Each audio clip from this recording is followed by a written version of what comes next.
one of their intent is to not allow the electronic or teleconferencing or any kind of online voting para pag sila majority sa floor, aagawin nila yung mga committee. At pag naagaw yung mga committee, sila na naman magdidikta ngayon kung anong pwede i-hearing o hindi. Nakita nyo po na inaalok namin ng committee, they can read their members anytime. So, nagugulat lang ako kay, let's say, kay Senator Erwin, paulit-ulit na wala daw napasa during my time and mabagal, etc. Pero nandyan na yung mga malalaking committee, hindi sila nagpapalista as members. Dati nag-uunahan pa. So, I'll try not to make as much comments regarding the senators because I do believe when you're Senate President of the whole Senate.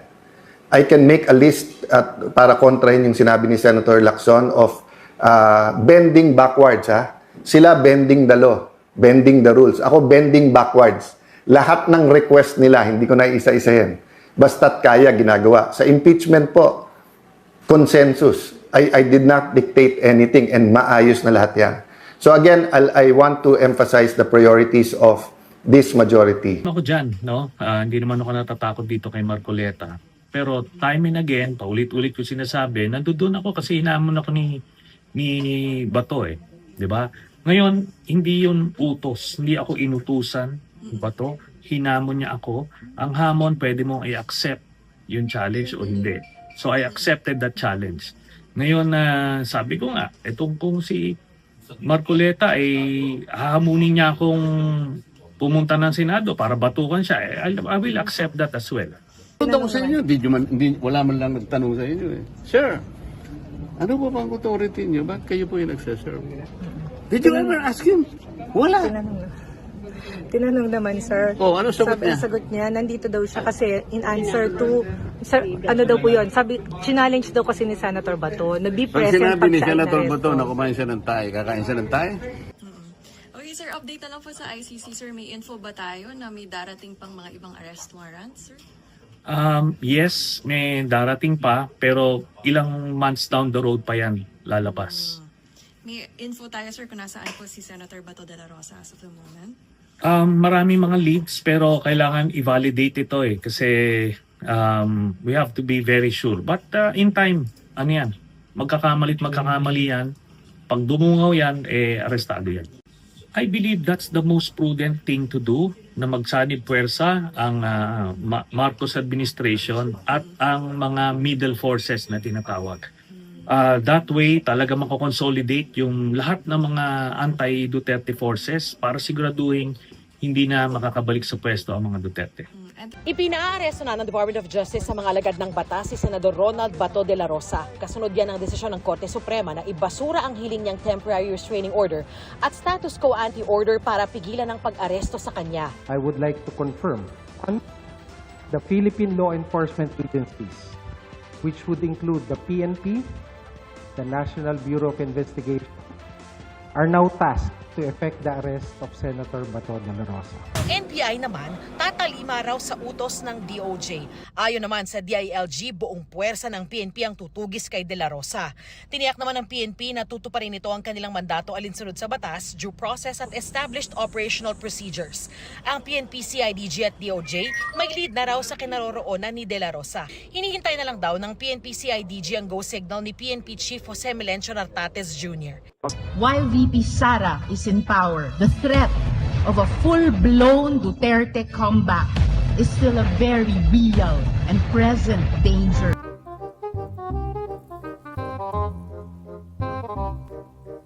Nung ikaw ay board of director ng PhilHealth, maabot sa 1,760,000 na mga bonus at allowance ang pinamudmud ninyo sa mga sarili ninyo. Kung sa'yo na 1.76 billion, kontribusyon nyo ng mga miyembro ng PhilHealth, ugok. Ad hominem.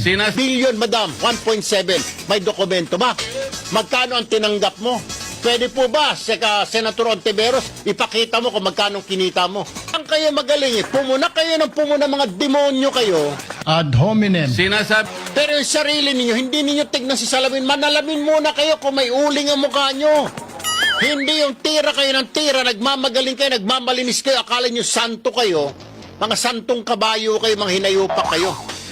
ad hominem, Ikaw, Ontiveros, kung naiipot ka ngayon sa tibak mo, late ka kasi, purong lagi kang late. Kaya dapat itawag sa'yo, the late Risa Ontiveros. ad hominem, Lagi kang late. Ikaw kaya muna, i-return mo muna yung 1 point, yung kinita mo sa 1,760 million na bonus ninyo sa PhilHealth. Ikaw kaya magsoli nun nang kagang ka. ad hominem, Wala na kayong pinagkatandaan. Akala ko dati pag senador pag naboto sa Senado matatalino.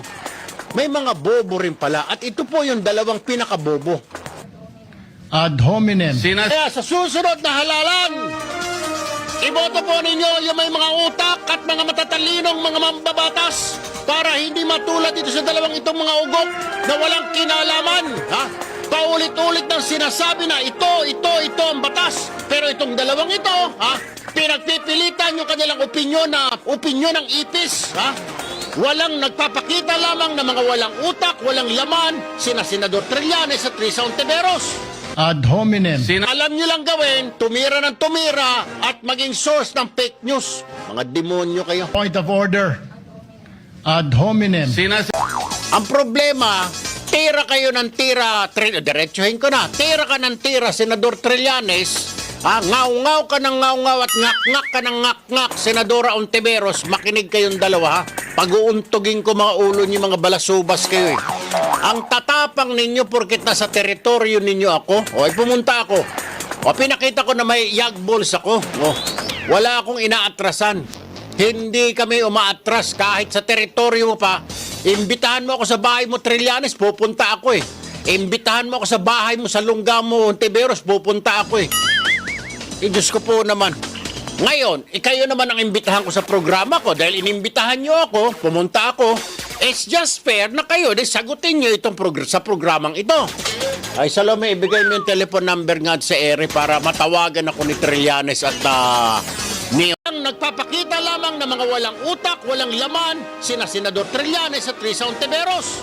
Tanging itong dalawang senador lamang na ito bayan ang walang kinalaman sa paggawa ng batas.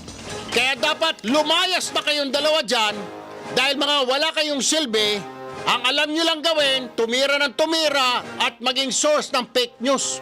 Mga demonyo kayo.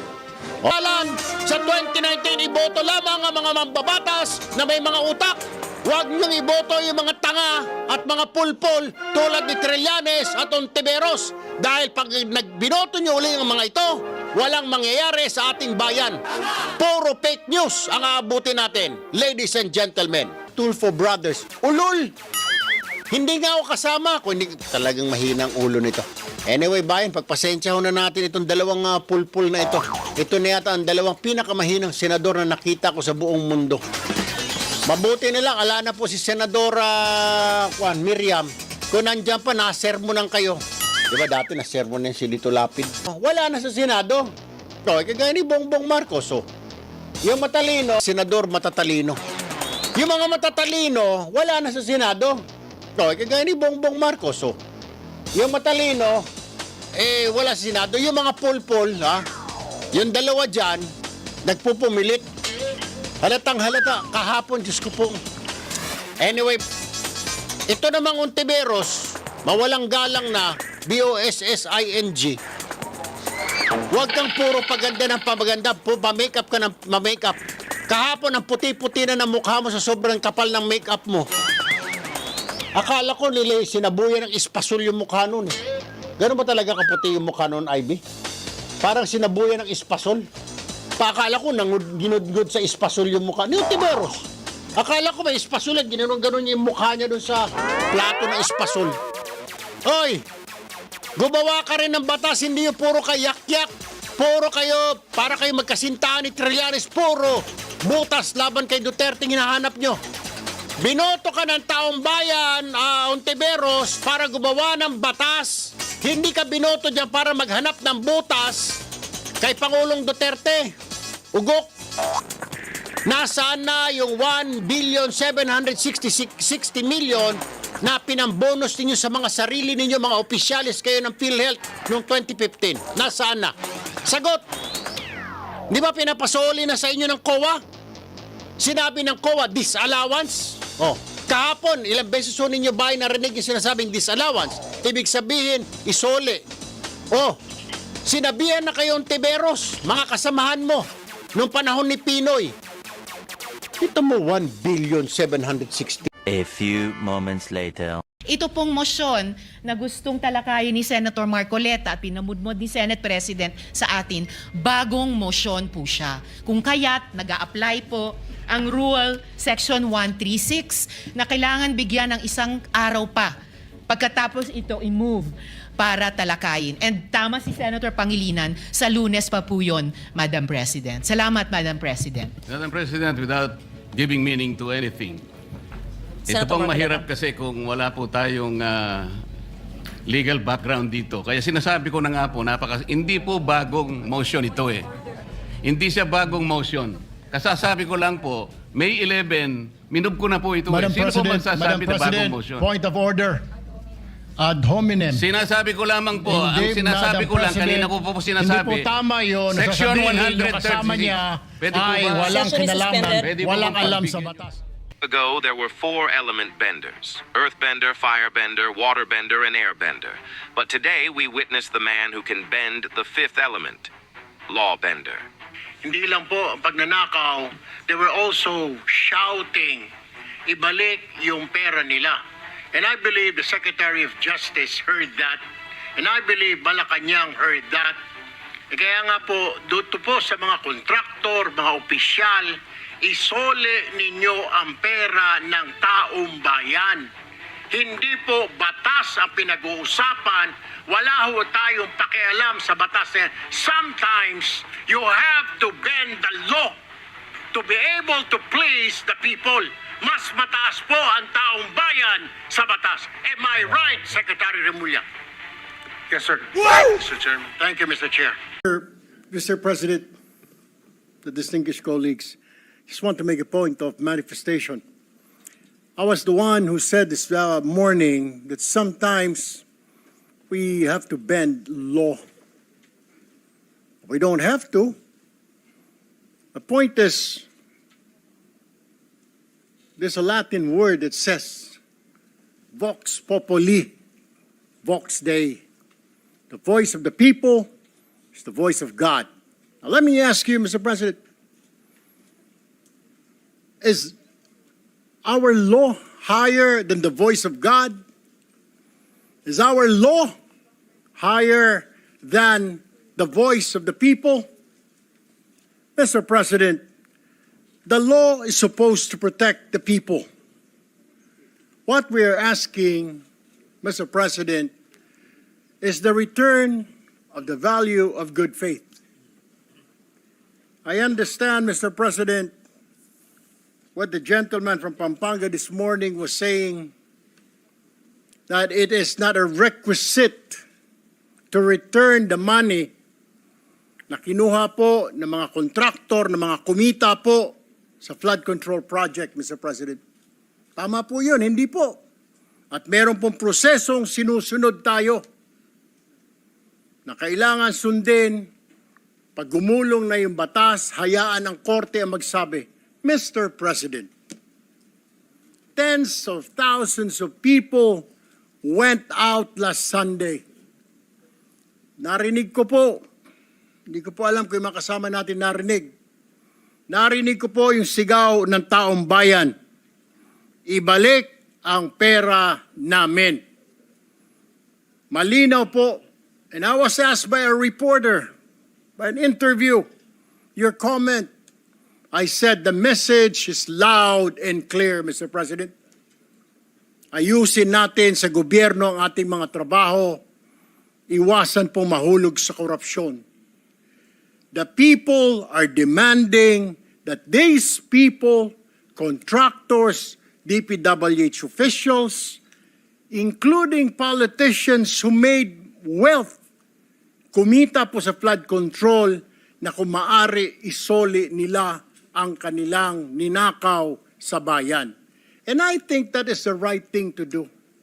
Ang problema kasi, Mr. President, kung susundin natin ang batas, alam naman po natin ang pagdinig sa ating bayan ay buwan at taon ang inaabot. Baka pagdating po sa dulo, wala na pong makuha ang gobyerno sa mga taong ito. My only point, Mr. President, is the people were asking, the people are demanding. Isole yung pera na ninakaw sa kanila. Meron po tayong batas. True enough, Mr. President, I don't disagree. There is a process. May proseso, tama din po. Paano naman po yung sigaw ng taong bayan?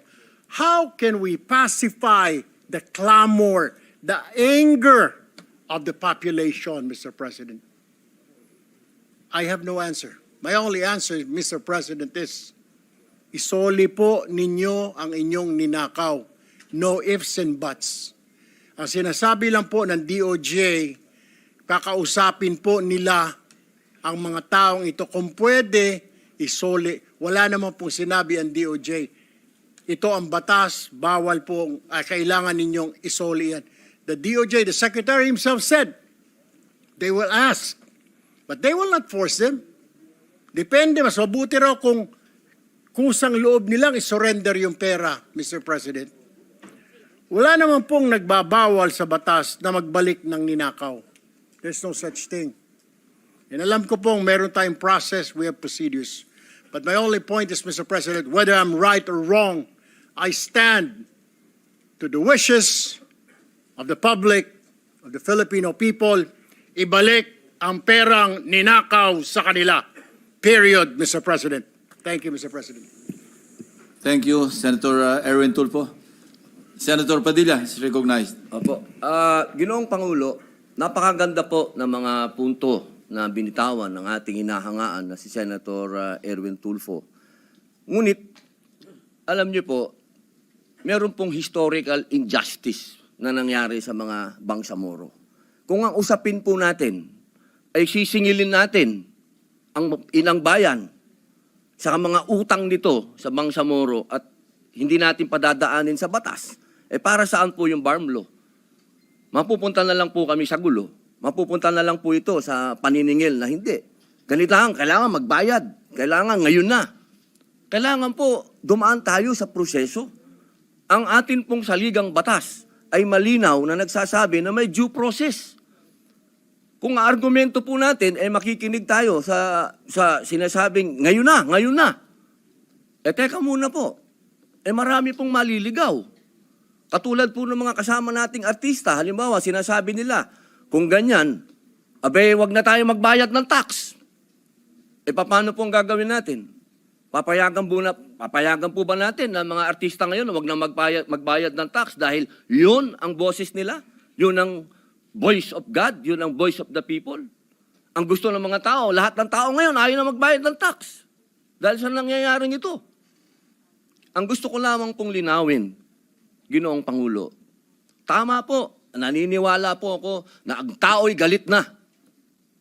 Dapat lang po silang magalit. Marami nang talagang ghost project. Ang dami na pong nangyayaring ito. Pero sana po, intindihin po natin din yung mga kababayan natin sa malalayong lugar na humahanap ng hustisya. Madami pong mga kababayan natin, katulad ng mga katutubo, na humihingi din po ng hustisya yan. Pero dinadaan po natin sa batas ang pagnanakaw sa kanilang mga lupain, ang pagnanakaw sa mga mineral resources nila. Pero lagi natin sinasabi, may batas tayong dapat sundin. Paano kung isang araw gusto din nilang ng anarchy? Gusto din nilang magkagulo? Gusto din nilang lumusob sa Malacanang, pumunta ng Mindiola? Yun po yung mga bagay po na dapat po natin ding isipin.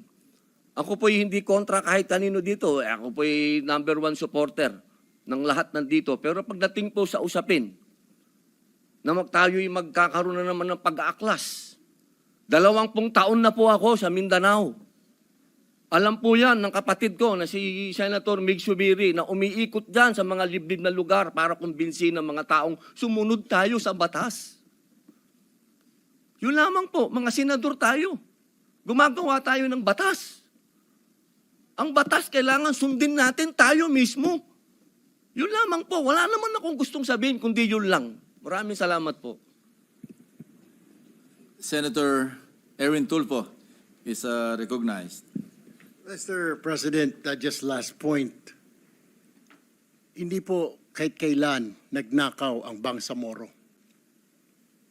To tell you, kung mga kasama po natin, 20 years na pong nag-ikot sa Mindanao, ako lumaki po ng Mindanao. I've been to Hulo, I've been to Basilan, been to Tawi-Tawi, I've been to Marawi. Maro nga po ako magsalita ng Tausog eh. But anyway, ang sinasabi ko lamang po, 20 taon na po ako sa Mindanao. Alam po yan ng kapatid ko na si Senator Mig Subiri na umiikot dyan sa mga liblib na lugar para kumbinsin ng mga taong sumunod tayo sa batas. Yun lamang po, mga senador tayo. Gumagawa tayo ng batas. Ang batas kailangan sundin natin tayo mismo. Yun lamang po, wala naman akong gustong sabihin kundi yun lang. Maraming salamat po. hindi po batas ang pinag-uusapan. Wala ho tayong pakialam sa batas na yan. Sometimes, you have to bend the law to be able to please the people. We made that law. Now are we going to break that law? Lawmakers cannot be lawbreakers. Lawmakers cannot be lawbreakers. That's bending the law. And in bending the law, I was addressing that to law enforcement authorities, to even officials of the court of law. I'm not addressing it to the public, to every individual. Now we have to bend the law, violate the law. Bending the law is to execute the law with leniency or flexibility, provided it is for humanitarian reason. How did you mean it in relation to the state witness issue? Dun mo din Kasi they were saying due process eh. I heard they were saying na let's follow due process, okay? Kaya nga sabi ko, saan tabi muna natin kasi due process, when you say due process, we have to follow the law. Okay. Paano yung due process na yun na we have to follow the law? Naglakaw nga eh. Number one, may sigaw yung taong bayan, ibalik mo yan. Number two, napakasarap naman ng buhay mo, poproteksyonan ka pa ng pera ng taong bayan, inakaw mo na nga yung pera. Yun na nga kaya sinasama ng loob ng mga kababayan natin, Miss Karen. Bakit pag mga high profile, mga malalaking tao ang nagnakaw, may due process? Hindi po batas ang pinag-uusapan. Wala ho tayong pakialam sa batas na yan. Wala ho tayong pakialam sa batas. We made that law. Now are we going to break that law? Lawmakers cannot be lawbreakers. Lawmakers cannot be lawbreakers. Nakaretiro ka na, tumahimik ka na lang. Kasi mga banat mo rin eh. Mga dispalinghado rin eh. Ito ang banat ni dating Presidential Legal Counsel Attorney Salvador Panelo kay dating Senate President Franklin Drilon tunay ng pahayag nitong tyranny of the majority sa Senado kasunod ng mga nangyayari sa pagitan ng majority at minority senators. Sinabi kasi ni Drilon na may umiiral umanong tyranny of the majority sa Senado matapos itulak ng mayorya ang pag-amienda sa Senate rules upang payagan ng virtual participation at pagboto ng mga senador. Pero ayon kay Panelo, walang tyranny sa isang democratic system dahil ang nasusunod ay desisyon ng nakararami o majority rule. Wala, hindi po pwedeng mga tyranny of the majority. Pag may majority, yun ang dapat talaga masunod. Kaya yan nga ang demokrasya, di ba? Palaging majority rule. Kung sino ang nakakaraming boto, yun ang susundin natin. Paano mo sasabing tyranny? Samantala, hindi naman naniniwala si Panelo na mako-convict sa impeachment si Vice President Sara Duterte. Ayon sa kanya, marami pa rin senador ang may malalim na paghanga kina dating Pangulong Rodrigo Duterte at VP Sara kaya malabong makuha ang kinakailangang 16 na boto para sa conviction. Git pa niya, kahit magkaroon pa ng pagbabago sa liderato ng Senado ay hindi pa rin magbabago ang bilang ng boto na kailangan upang mapatalsik ang Vice Presidente. Hindi, never akong maniniwala na magkukonvict nyo si Inday Sara. Masyadong malalim ang paghanga ng maraming senador kay Presidente Duterte at dito sa anak. Mga hindi lang yan inilalabas, pero pagdating sa butuhan, maniwala kayo, yan ang 16, wala yan. Hindi makukuha yung 16 mo. Kahit pakulong mo yung nasa hindi ka makakuha ng 16. Wala. panalo pa rin si Inday Sara. Ayon pa kay Panelo, walang matibay na ebidensya para ma-disqualify si VP Sara kaya duda siyang susuportahan ito ng maraming senador. Dagdag pa niya, takot lamang umanong matalo ang mga kritiko ng Vice Presidente kaya ginagawa ng mga ito ang lahat ng paraan upang mapigilan si VP Sara. Ang problema sa kanila, ano ang problema pa ako sa kanila? Yes, Attorney. Takot silang matalo eh. Wala kasi silang panlaban eh. Kaya ginagawa nila ang lahat ng kaparaanan para ma-disqualify si Inday Sara. Eh, hindi mo ma-disqualify dahil walang ebidensya. Yan ang unang-una sa walang ebidensya. Ang isang senador, o isang tao for that matter, pag nakitang walang ebidensya, hindi mo mapapaboto yan. Maliban na lang doon sa mga pusakal na galit, na mga naiingit, o ayaw, o gustong manatili sa kapangyarihan. Yun lang mga bobotong conviction. At alam niyo na kung sino yun. Para sa Diyos at Pilipinas kong mahal, Angel Pastor, SMNI News. May suwestyon si dating Anti-Corruption Chairman Greco Bellica upang matukoy at mapanagot ang mga tunay na sangkot sa katiwalian sa pamahalaan sa gitna ng kaliwat ka ng kaso laban sa ilang miyembro ng minorya sa Senado. Kung ano, alamin sa balita ni Daniela Paulite. Ako po ay nananawagan na mag-imbestiga na lang tayo. Iminungkahi ni dating Anti-Corruption Commission Chairman Greco Bellica ang pagbubukas o pagsasa publiko ng Statement of Assets, Liabilities and Net Worth o SALN ng lahat ng opisyal ng gobyerno. Ayon sa kanya, makatutulong ito upang matiyak ang patas na imbestigasyon at matukoy ang mga sangkot sa korupsyon sa pamahalaan. Nag-ugat ito kasunod ng mga kasong kinakaharap ng ilang Senate majority, kabilang na sina Senator Rodante Marcoleta at Senator Jinggoy Estrada. Naniniwala si Bellica na hindi lang dapat ang minorya ang punteryahin ng gobyerno, kundi lahat ng opisyal na nadadawit sa mga aligasyon ng katiwalian sa flood control anomaly. Imbestiga na lang tayo lahat ng SALN ng lahat ng mga opisyal, senador, congressman, presidente, vice president, lahat ng opisyal. Magbukas na lang at hingin natin na ibigay nila sa publiko ang kanilang mga SALN 10 years para ating bulatlatin at tingnan kung sino talaga ang tapat at hindi nagpayaman sa pwesto. Partikular ring hinamon ni Bellica ang Pangulo na sagutin ang mga aligasyong ibinabato sa kanya ni dating Congressman Zaldico at House Speaker Martin Romualdez. Sagutin din ng Pangulo sa niya nilagay yung mga confidential funds niya. Sagutin din ng Pangulo yung mga allegations sa kanya ni Zaldi. Sagutin din ng Pangulo yung mga patutsada ni Martin. Sagutin natin lahat yon, alamin natin lahat yon para bumalik ang tiwala ng publiko sa ating pamahalaan kasi nakikita na ginagawa yung tama. Ayon pa kay Bellica, mahalagang masagot ang lahat ng aligasyon at mapanagot ang sinumang mapatutunayang sangkot sa korupsyon upang maibalik ang tiwala ng mamamayan sa gobyerno. Matatandaan na bumagsak sa negative 15 ang net satisfaction rating ni PBBM ayon sa March 2026 survey ng SWS. Kaya walang tiwala ang tao dahil ang kilos ng gobyerno ngayon is not about justice, it's not about seeking the truth. It's only about politics and getting rid of your enemies.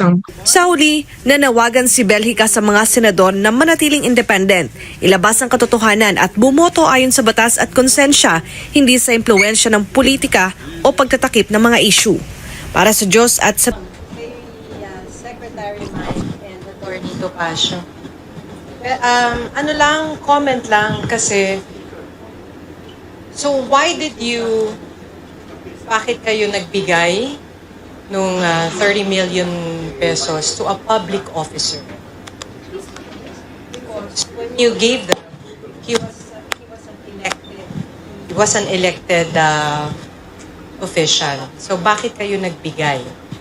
Tapos kay Attorney Topacio, Attorney si Senator Marcoleta accepted at least 75 million pesos and did not declare it sa kanyang SALN. Hindi iba na to dun sa COMELEC that you were mentioning. Ito na yung case na na-file sa Sandigan Bayan. So, and just... If I can comment on both questions. Number one, nung January, Senator Marcoleta was already a candidate for senator. Kahit na nga magbigay ako dyan ng 1 billion, 2 billion, yung isa galing kay Attorney Jimmy, walang illegal doon. dahil yan ay walang kapalit at hindi yan nakaw na pera. Senator Marcoleta was about to run. He already filed and he was about to run. Hindi pa lang yun campaign period. Pangalawa, bakit wala sa salin ngayon? Kasi nga ginastos nung kampanya. Diba? Kasi kailangan niya ng ginastos at diniklara naman niyang ginastos niya, kinakailangan niya yung pundong yun. Now, case in point with Senator Marcoleta, kung ang lahat ng tumulong sa kanya, kakasuhan, I would think more than 500 people will have cases. Bakit? Hindi naman kaila sa marami, si Senator Marcoleta ay tinulungan ng marami. Dito lang sa Metro Manila, pag nakita niyo yung mga poster nila katabi si Senator Marcoleta. Ang dami niyan, all over the Philippines. At yan, yung pinipilit nila na gawing plunder, susundan ko, papatulang ko yung ginagawa nila. Kunin nila lahat ng sose ng senador. From former Senator Vicente Soto, Tito Soto, kala Senator Ping, Senator Risa, lahat ng nag-donate, pagdugtong-dugtongin nila at i-file din nila. Dahil it was as simple as that. Pinipilit lang nila dahil gusto nilang tumahimik ako at tumahimik si Dante Marcoleta. In response to that, I'm not authorized to speak on behalf of Senator Marcoleta. No? Kaibigan natin yan, pero hindi ko siya kliyente. But from a strictly legal point of view, there is a misconception among the uninitiated na kapag nagbigay ka ng pera sa isang public official, that is graft. That is not the case. May qualification yan. By reason of his office. Ano yung by reason of his office? Office hindi yung opisinang physical o yung title niya. By reason of his function. Office can also mean function. Google niyo yan sa Merriam-Webster's dictionary kung anong ibig sabihin ng office. Yun po ang ginamit ng batas. By reason of his office. By reason of his function. What do you mean by that? Binigyan mo siya ng pera kasi may gusto kang gawin na within his powers nakapalit nung pera. Okay. Bakit binigyan ng pera si Senator Marcoleta? May hiningi bang kapalit? It is not by reason of his office. It is by reason of his candidacy. Okay. Meron ding precept sa legal hermeneutics or legal statutory construction. Construction, hindi yung construction ng bahay. Interpretation. Ang batas, kapag iyong ini-interpret, hindi mo ini-interpret in a vacuum or in isolation. Titignan mo yung related laws. Ano nakalagay sa Anti-Graft and Corrupt Practices Act? Hindi pwedeng tumanggap ang any public official by reason of his office. Anong nakalagay sa Omnibus Election Code? Allowed ang contributions up to a certain point kasi merong spending limit per voter per constituency. Probinsya, lungsod, distrito, nationwide. When you interpret a law, titignan mo yon. Contribution to a candidate is allowed. Wala naman sinasabing pagkakandidato ay sitting official. Whether running for re-election or running for a different office, hindi mo pwedeng bigyan. Allowed yan. Bakit? Kasi the framers of the law know enough na unless you're one of the wealthiest in the country, hindi mo kayang ponduhan ang kampanya ng sarili mong pera. Also, yan ay to prevent corruption. Bakit? Kasi kung hindi mo pera yung ginastos mo, nanalo ka, wala kang kailangang bawiin. Yan po, sabi nga nung professor ko, si Justice Diaz, he who knows the law and knows not the reason for the law, knows not the law at all. Huwag natin tignan literal. Yan ang problema sa iba Komento ng komento. Kaya nga sinasabi namin, hindi naman sa we are condescending towards people who did not study the law. Ngunit, ang batas po, napaka-komplikado. Hindi yung literal. Sabi nga ni Miriam Defensor Santiago, hindi dahil marunong kang bumasa, binasa mo yung batas, alam mo na yung batas. Marami pong nuances ng law, kaya nga po 4 na taon namin pinag-aralan at 6 na buwan pa kami nag-review bago kami naging abogado. Mahirap po yan, hindi pwedeng, ay, binasa ko, ay, public official, si Marcoleta, binigyan ng pera, graft. Meron pong reason behind the law. Tingnan natin yung debates, tingnan natin yung journals kung bakit may ganong batas at bakit may batas naman na subsequent na may donasyon na pwede. Kasi in any electoral exercise, sa kahit anong bansa, allowed po ang donasyon. In fact, sa Amerika, merong counterpart, yung gobyerno na nagbibigay sa'yo ng pera para tumakbo ka, para hindi ka na bangurakot. Ganun po yun. Hindi porket official binigyan, graft. So, hindi porket official tumanggap, grafter. Hindi po ganun kasimple yun. Things are not as simple pagdating sa batas. So, yun po yung sinasabi namin. Tama si kasamang Mike, kung lahat ng tumanggap ng kontribusyon ay may plunder, tingnan natin lahat ng SOSE. Huwag mo sabihin hindi tumanggap si Soto, si Lacson. Di ba? Ba't hindi plunder yun? Di ba nakaupo sila? Si Lacson yata hindi, ano? May sosi sila lahat. May sosi sila. Kung yung nakaupo, lahat na nakaupo na nagre-election o tumakbo ng ibang posisyon ay grafter o plunderer pag tumanggap ng pera, ang dami niyan. Kasuhan nyo lahat. Hindi pwedeng selective ang justice. Hindi pwedeng kung sino lang kasuhan. At yan ang ulitin ko I told you so. Sinasabi ko na sa inyo, magiging kamoting kahoy ang Office of the Ombudsman kapag si Boying Remulla ang nilagay nyo dyan. Kaya we moved heaven and earth para hindi siya mailagay. Not for us, but for our country, para hindi masira yung institusyon natin. Praise God, Saturday, weekend. Alam ko maraming nagdi-deep breath. Kami maraming trabaho.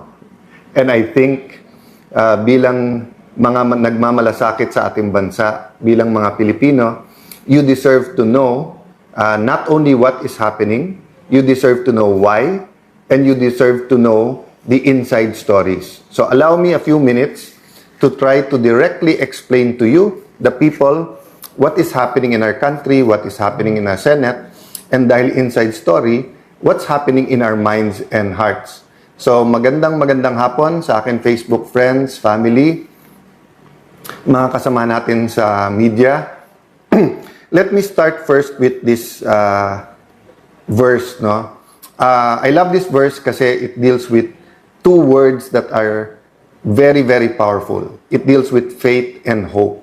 Sabi po sa Hebrews 11:1, faith is the assurance of things hoped for, the conviction of things not seen. Ulitin ko po, nasa Hebrews 11:1. Of course, if you have time to tell Sunday then tomorrow, I'm addressing myself to fellow Christians, basahin nyo yung buong chapter. No? But sabi, faith is the assurance of things hoped for, the conviction of things not seen. So I want to talk about 2 words, no? Faith. Nakarinig po ako ng napakalungkot na statement. Sabi, ang Pilipinas po nagiging mas mahirap mahalin. No? So, just like Charles de Gaulle, sabi ni Charles de Gaulle, actually hindi niya sinabi to, pero it's attributed to him because of his many statements. Sabi niya kasi, I love France, but he said something about the French people. Di ba? Parang madaling mahalin ang France, pero hindi madaling mahalin ang French people. Former President PRRD always said na friends niya ang mga Amerikano, but the American government is different. So, the way I take it, dun sa mga nagsasabing mahirap mahalin ng Pilipinas, I think hindi nagbabago, lalong lumalalim ang pag-ibig sa ating bansa, naguguluhan lang sa ating leaders at politicians. But again, there's a difference between magulo at ginugulo. At meron pong difference na maganda takbo, wag mong guluhin. And malaki po yung difference that sobra ang corruption, sobra ang poverty, sobra ang takipan, walang reform, walang change, mali yung values. You have to disrupt yan. Disrupt not in the sense na guluhin lahat, but guluhin mo yung momentum ng corruption, ng kasamaan, para nga magkaroon ng repentance, magkaroon ng restoration, magkaroon ng revival, or magkaroon ng pagbabago. So, it is my hope that a spark of hope appeared in May 11. Why? No problem yung takbo ng Senado pagka normal times. But alam po natin that there is a world crisis because of Iran, Israel, US war. We knew that in 2022, nung nagkaroon ng Russian-Ukrainian conflict, apektado din tayo. We know that our being in between the rivalry of China and US also has an effect on us. We also know that the flood control scam, the infrastructure DPWH scam, was so big, is so big, that no one imagined na may ghost projects. But until now, the facts have not all been laid out, no? And a clear reform, a clear change is not upon us. So we have to accept the reality that there are those in the Senate who are comfortable at ang utak lang ay yung impeachment, which is a good accountability mechanism. But it's not the be-all, end-all, because the flood control scam and other corruption, including agricultural smuggling, including, I recognize the changes being done in the BRR and customs, diba? But the everyday corruptions that hurt people, diba? That's why yesterday, sabi ko, we have to look at the real numbers, no? We keep looking at 11, 13, 12, 11. Sabi ko nga, solid yung 13, hindi magpapa-11. So, kailangan natin makita yung real numbers, saka natin balikan bakit ang tingin namin yung 11 ay nango-11. So, what's the real numbers? 7%. May nagsasabing almost 8% sa pinakamahihirap. That means sa 100 pesos mo, 7 pesos napupunta lang sa inflation. So, yung dating mabibili mo for 100 pesos, yung pera mo 93 pesos na lang. For the millionaires and billionaires, it is a problem but not that big a problem. But for those who ang daily wage, no, is less than 700 pesos. First of all, usually ang trabaho computed a little bit over 20 days. Pero 30 days mo na. Sabihin mo na minimum wage every day 21,000. Magkano pamasahe? Magkano renta? Magkano kuryente? Magkano pagkain? Pag kinompute mo yun, sakop na yung 21,000. So, bawal magkasakit, bawal na magkaroon ng sapatos or gamit pang pasukan yung anak mo, bawal na magkaroon ng weekend man lang na makakain man lang ang pamilya together, bawal manood ng sine. So, these are the numbers that really strike at the heart of the everyday life ng Pilipino. Magkano na po ang bigas ngayon? So, sa Pilipino po, marami kang pwedeng tipirin, pero syempre, hahanap tayo ng kanin. And if you look at the numbers deeper, the poorest of the poor, di ba, noodles na nga lang yung hinahati-hati. Minsan, isang pamilya ng 5, hahati-hatiin yung noodles because nga, even the minimum wage is a luxury. So if you look at the numbers, isama mo na yung unemployed at underemployed, almost 9 million yon. Tapos 10 million Filipinos abroad. Ngayon, yung iba sa Middle East nagkakaproblema, kung hindi man sa remittances, sa trabaho nila, sa kita nila. So, good for some OFWs na mataas ang dollar. Pero sa marami na nag-i-import at sa atin mga consumer, napakataas po ng itataas ng presyo ng bilihin kung hindi po makakahabol ang peso sa value ng dollar. So, we'll have a separate talk about the numbers, but I want to emphasize sa ating pong first speech as Senate President, yung bigger picture, sinabi ko nga po, di ba, na napaka-importante po yung spiritual, economic, socio-economic well-being ng isang bansa, financial well-being ng isang bansa. Hindi lang po politika. Nakatuon kasi po tayo sa politika, which is important. Good governance is important. Accountability is important. But economics, health, education, the soul of the nation, values, this is very important. So going to the numbers, let's clarify some things about rules, no? Sa rules muna mismo ng Senate, nakalagay doon, simple majority can amend. Again, emphasize ko ha, kasi binabaliktad ng ating kaibigan ni Senator Lacson. Sabi niya, okay lang pag-usapan yung rules, wag lang i-railroad. Wala pong railroading. Ang sinasabi po kasi niya, nasa committee yung rules. Ang plenary po, or yung plenaryo, ay mas powerful sa committees. Ang mga committees, parang bowl po yan. Pwede mo ilagay dyan, tapos iproprocess sa bowl, or pwede mong tanggalin, ilipat sa bowl, or dalin sa plenary. Ang rule po ng Senate, hindi po kailangan dumaan ng katulad po ng pinagdadaanan ng bills. Kasi ang bills po nasa Constitution may first, second, third reading. So we were not violating any rule, and in fact, May 11 pa nag-start yan. So nasa nagsasabing nagmamadali kami, May 11 pa yan eh. So sabi nila, Monday na lang. Bakit? Kasi po, iilan lang sila nandun during that Tuesday night. But the point is, we were ready to defend and talk about the proposal. Ang dami na po lumabas na hindi totoo. For example, for any reason, pwede mag-online. Hindi po. Ang nakalagay po dun sa proposal, justifiable reason. And the Senate President still has to consult the Majority Leader and Minority Leader case per case basis. So hindi po to blanket na anytime for any reason pwede ka na mag-online. O sabi pangalawa, pandemic lang kasi to bringing up. Hindi po. Panahon pa ni Senator Trillanes kay Senator De Lima, bringing up na po to. Yung ibang nagkri-criticize po ngayon, tignan nyo po yung mismong sinulat nila at reasons nila. They were arguing from the point of view of representation. So representation is very important now. Why? Because it's all about control. But before I talk about control, Senator Pia reminded me na binabasa niya, ang dami na lumabas about participation sa impeachment through online.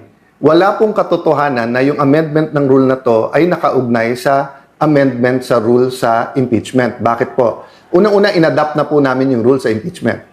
Pag binago namin yun, ipapublish pa, tatagal pa po yun. So, ngayon po, ang pinag-uusapan ay rule sa Senado.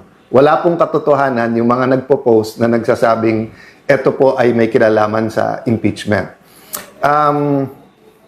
Why is control important? Because the control, the chairman, schedules the hearing. So meaning, kung mababalik sa kanila, iske-schedule ba nila yung flood control hearing? Kung iske-schedule nila, kontrolado din po ng majority at ng chairman sino ang iimbitahin. Kontrolado din kung once a week, once a month. Dati po, wala naman yung partial report eh. Kaya nga, paulit-ulit ko sinasabi, ang kailangan impartial, not partial. And paano ka maglalabas ng partial na hindi mo pa nabubuo yung theory kung ano talaga nangyari? Tignan nyo po, sabi ng Office of the Ombudsman, may mastermind. Sabi ni Senator Lacson, walang mastermind. So paano ka maglalabas ng report na partial pa lang? And then, paano nangyari yon na panay oposisyon, na panay sa Senado? 1 trillion budget, sa administrasyon, walang involved dito. Sa ibang mga panig ng gobyerno, walang involved pa dito. So, I'm not going to go into the details precisely because gusto natin independent at gusto natin yung committee ang magpatakbo. Nagulat lang po ako na sa lahat ng pwedeng maging reaction ni Senator Tito, sabi niya it's illegal. Papasalamat ako sa mga matitinik natin mga netizens na una pa kayo na tinignan yung Section 18 ng rules ng Senate at yung Section 20 ng rules on investigations in aid of legislation. But assume natin tama si former Senate President Soto at bawal mag-create ng subcommittee. Hindi po bawal nasa rules po yan. But sabi mo, then all the majority has to do is for the chairperson, Senator Pia Cayetano, to come out herself with the notice on Monday. So, ang point ko, sa lahat ng pwedeng reaksyon, bakit parang ayaw talaga na ituloy ito? No? So again, we're not here para manggulo. Kami ang ginugulo. We're not here para dagdagan pa ang problema ng Pilipino. We're here para yung hindi maayos, ayusin. So until we have true repentance and true reforms, corruption will continue at the highest levels. I was sad because I've been saying this for 3 weeks. I've been saying independent investigation because I do believe the President is being given wrong information. So nung sinabi niya yung barilan, paulit-ulit sinasabi ng NBI at DOJ, wala sa Senate. We have evidence, so mapipilitan kami na i-hearing din yan. So the Committee on Public Order will hear, will get to the bottom of this, will bring the NBI, the DOJ, PNP, DILG, lahat ng nag-iimbestiga, sabay-sabay na kami iimbestigahan lahat, no?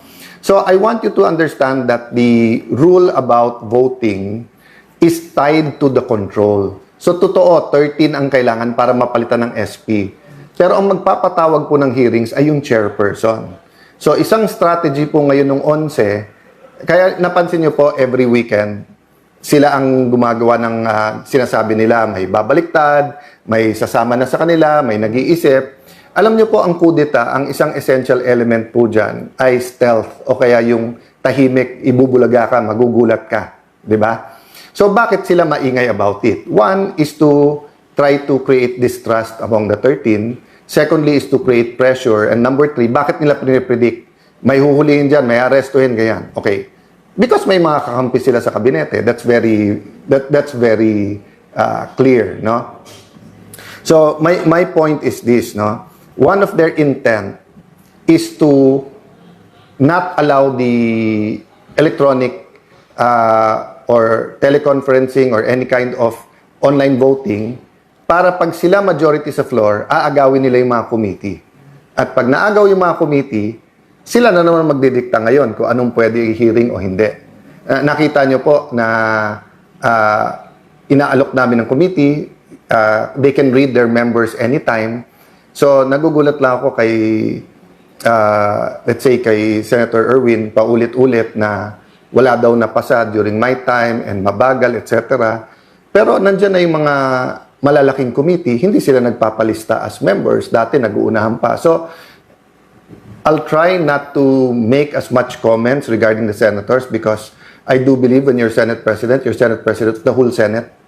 I can make a list at para kontrahin yung sinabi ni Senator Lacson of bending backwards. Sila bending the law, bending the rules. Ako bending backwards. Lahat ng request nila, hindi ko na isa-isahin. Basta't kaya, ginagawa. Sa impeachment po, consensus. I did not dictate anything and maayos na lahat yan. So again, I want to emphasize the priorities of this majority. No? One is the soul of the nation. So good governance. Okay?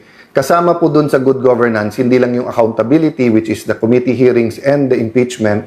Kasama din po dyan yung mga legislation that goes into the real numbers o yung economics para hindi gutom ang ating mga kababayan, para walang temptation for crimes and for corruption, di ba? So, kasama sa good governance, accountability, blue ribbon, kasama din po dyan yung impeachment, no? Then, as I said, kasama din po dyan yung real numbers. So, many other things will come up. There are administrative things, but as you see, no? Sabi nga nila, they're throwing everything, including the kitchen sink at you. No, they're even the kitchen. Tinatapon na sa amin. Anything they can think of, kaso daw. So guys, what can you do? One, pray for us. Pray for the nation. Two, tutukan. Res ipsa loquitur. The thing speaks for itself. Read between the lines. Anyone can speak. Pero tignan nyo kung sino nagsasabi ng totoo. So let me stop there and ask for prayers, for reflections, for insights during this weekend. Hopefully, both sides will have their numbers in full force Monday. But yun nga, tuloy kasi yung takutan at yung sinasabing maaresto na and then kung sino-sino ninename nila na babaliktad. What's happening in the Senate, lahat tayo may stake dyan. Ang ating, pati yung hindi pa botante, all Filipinos have a stake there because we all came together under different constitutions saying that check and balance and an independent legislature is good for the nation. Because in the past, Pag na-concentrate ang lahat ng power sa isang opisina o tao, abuse ang nangyayari. Ngayon nga po, separate ang House at Senate, separate ang judiciary, separate po ang executive. Nagkaroon ng flood control scam. Nagkaroon ng kung ano nung smuggling. Nagkaroon ng yung problema sa BIR, di ba? In the first few years, yung kung ano-anong nabuko ng mga kalokohan. So, it's ongoing in every level of government, from the barangay until the national government. So, if power is going to be concentrated just in the executive, kawawa naman tayo. I don't think the president wants this. And I continue to extend a hand of working together professionally. But I really think he's not getting the right information. So I do hope that the senior officials in the cabinet will be able to get the right information and throw the right information. Because one, yung 11, nang-11 talaga, hindi nagbibigay ng tamang informasyon, then there are forces, spiritual and physical forces in this nation that wants to keep us poor, that wants to corrupt, that wants to take out hope.